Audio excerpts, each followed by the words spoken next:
আমরা কিন্তু আন্দোলন সংগ্রামে অনেককে খুঁজে পাই নাই।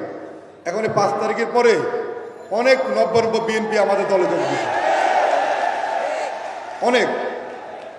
আবার অনেক আওয়ামী লীগের নেতাদের যারা চামচামি করতেন তারাও কিন্তু আমাদের অনেক নেতার পাশাপাশি ঘুরছেন।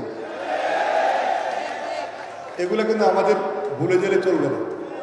আমাদের স্পষ্ট বক্তব্য, যারা এই 16 বছর আন্দোলন সংগ্রাম করতে পারেন নাই, ভয়ে করেন নাই, এখন এই পদ পদবীর জন্য আবার ঘুরছেন, কোনোভাবে আপনাদেরকে পদ পদবী দেওয়া হবে না।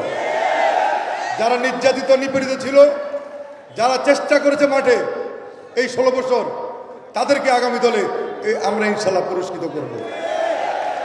এখন অনেকেই 5 তারিখের আগে আন্দোলন করছেন, সংগ্রাম করেছেন, নির্যাতিত হয়েছেন, জেল খেটেছেন, কিন্তু 5 তারিখের পরে আপনি বিভিন্ন অপকর্মে জড়িয়ে গিয়েছেন। আপনাদের টাকার লোভ, সেটাকে আপনি সামলাতে পারছেন না। আমাদের বক্তব্য, যারা টাকার লোভ সামলাতে পারবেন না, তাদেরকে আগামী দিনে বিএনপি করার কোনো সুযোগ থাকবে না, কোনো সুযোগ থাকবে না। সুতরাং যারা দল করবেন তাদেরকে চিন্তা ভাবনা করতে হবে।